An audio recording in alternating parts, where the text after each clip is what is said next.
बिस्मिल्लाहिर्रहमानिर्रहीम। अस्सलाम वालेकुम। शेफ़ उज़्मा की किचन देसी पकवान में खुशामदीद।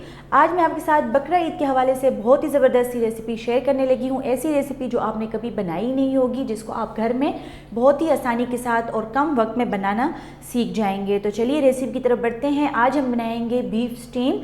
तो चलिए रेसिपी की तरफ बढ़ते हैं। अगर आप किचन के हेल्पफुल और यूनिक गैजेट्स बाय करना चाहते हैं तो हमारी दराज शॉप इजी किचन को विज़िट करें, जिसका लिंक डिस्क्रिप्शन में मौजूद है। स्टीम बीफ बनाने के लिए हमने यहाँ पर 1.5 किलो के बराबर बीफ लिया है। आप देख सकते हैं हमने इसको अच्छी तरह से वॉश कर लिया है और इसके जो पीसेस हैं वो हमने इस तरह बड़े साइज़ के लिए हैं। अगर आप बीफ स्टीम बना रहे हैं तो आपने पीसेस बड़े लेने हैं ताकि वो लुक में भी अच्छे लगें और जायके में भी बहुत अच्छे लगें। साथ ही हमने यहाँ पर हड्डी वाला गोश्त भी लिया है। आप देख सकते हैं इस तरीके से हमने मुख्तलिफ़ किस्म के यहाँ पर गोश्त को एक साथ किया हुआ है इस तरीके से। तो चलिए इसके लिए मैरिनेशन स्टार्ट करते हैं। गोश्त को स्टीम करने के लिए सबसे पहले हम इसको मैरिनेट करेंगे। तो चलिए मैरिनेशन स्टार्ट करते हैं। यहाँ पर हमने 1 कप दही लिया है। 1 टेबलस्पून हमने यहाँ पर लहसुन का पेस्ट लिया है। लहसुन का पेस्ट जब आप इस्तेमाल करेंगे तो जो गोश्त में स्मेल होगी, खून की स्मेल, वो ख़त्म हो जाएगी और उसका टेस्ट बहुत ही अच्छा आएगा। अब हम इसमें कुछ स्पाइसेस डालेंगे। 1 टीस्पून हमने यहाँ पर नमक लिया है। नमक हम टेस्ट के हिसाब से लेंगे। 1 टीस्पून लेंगे हम यहाँ पर लाल मिर्च का पाउडर। हाफ़ टी स्पून लेंगे हम यहाँ पर हल्दी। 1 टेबलस्पून लेंगे धनिया पाउडर। 1 टीस्पून लेंगे कुटी हुई लाल मिर्च। हाफ़ टी स्पून गरम मसाला। हाफ़ टी स्पून लेंगे हम यहाँ पर काली मिर्च। 2 टेबलस्पून लेंगे हम यहाँ पर तिक्का मसाला। आपके पास किसी भी कंपनी का तिक्का मसाला अवेलेबल हो या बोटी मसाला अवेलेबल हो तो आप उसको यूज़ कर सकते हैं। 1/4 टीस्पून लेंगे हम यहाँ पर कचरी पाउडर।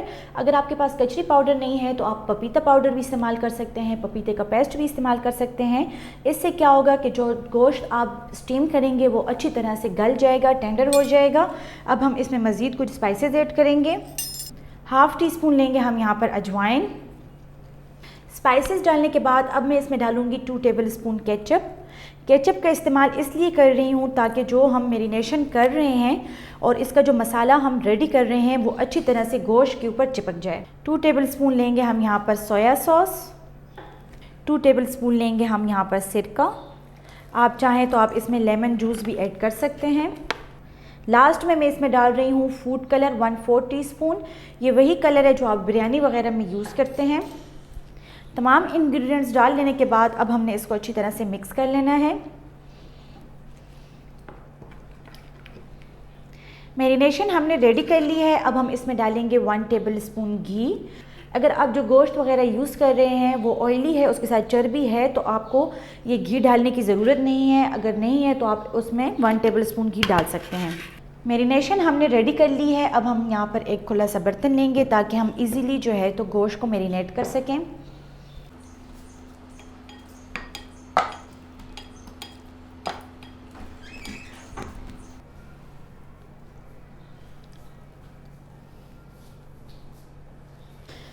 जो मैरिनेशन हमने रेडी की थी उसको हमने गोश्त के ऊपर डाल लिया है। अब हम इसको गोश्त के साथ अच्छी तरह से मिक्स कर लेंगे इस तरीके से।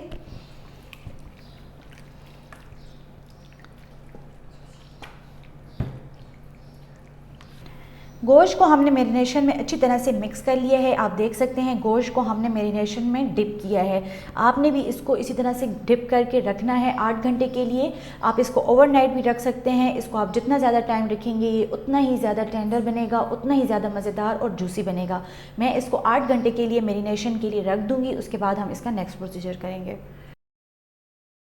बीफ को मैरिनेट किए हुए यहाँ पर 8 घंटे हो चुके हैं। अब हम इसकी स्टीम स्टार्ट करते हैं। तो चलिए सबसे पहले स्टीमर को रेडी करते हैं। यहाँ पर हमने एक अदद स्टीमर ले लिया है। इसको हमने फोल्डिंग पेपर के साथ कवर कर लेना है।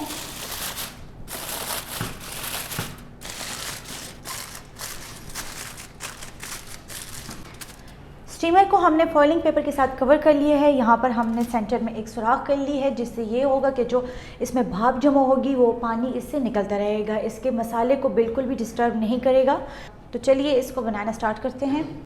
बीफ स्टीम जैसा कि हम प्रेशर कुकर में बनाना सिखा रहे हैं, अगर आपके पास स्टीमर नहीं है तो आपको परेशान होने की बिल्कुल भी ज़रूरत नहीं है। आप एक अदद प्रेशर कुकर लें, उसमें आप 2 गिलास पानी डाल लें और स्टीम में खुशबू लाने के लिए हम यहाँ पर यूज़ कर रहे हैं बादियान के फूल। यहाँ पर मैंने एक अदद जो है तो बादियान का फूल लिया है, साथ में हमने जायफल लिया है, जावित्री लिया है। जायफल का हमने यहाँ पर सिर्फ छिलका यूज़ किया है, आधे जायफल का हमने छिलका लिया है। इससे क्या होगा, जो स्टीम बनेगी उसकी एक मज़ेदार सी खुशबू आएगी और बीफ स्टीम में उसका बहुत ही मज़ेदार सा जायका आएगा। इसके ऊपर हमने स्टीमर रख देना है। स्टीमर को हमने कुकर के अंदर रख दिया है। अब हमने मैरिनेट किया हुआ बीफ इसके ऊपर सेट करके रख देना है।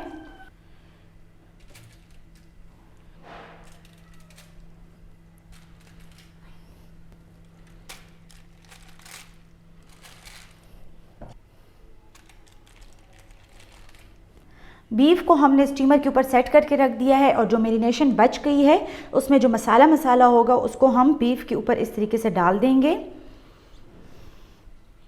अगर आपके पास जो मैरिनेशन का मसाला बच गया है वो बहुत ज़्यादा है तो आपने बहुत ज़्यादा इस पर नहीं डालना, उसमें से आपने सिर्फ मसाला लेकर बीफ के ऊपर इस तरीके से डाल देना है ताकि इसकी कोटिंग हो जाए।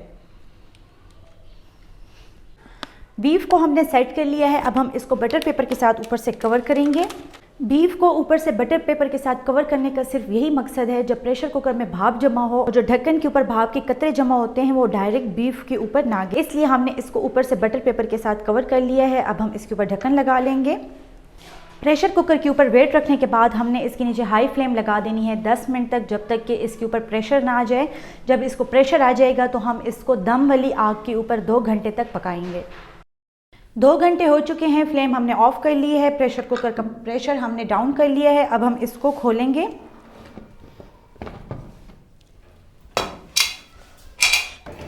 माशाल्लाह से खुशबू तो बहुत ही ज़बरदस्त आ रही है। अब हम इसको चेक करेंगे।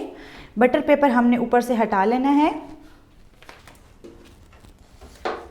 ये आप देख सकते हैं कितनी अच्छी तरीके से इसमें गोश्त जो है तो स्टीम हो चुका है, बहुत ही ज़बरदस्त इसकी खुशबू आ रही है। अब हम इसको डिश आउट करेंगे।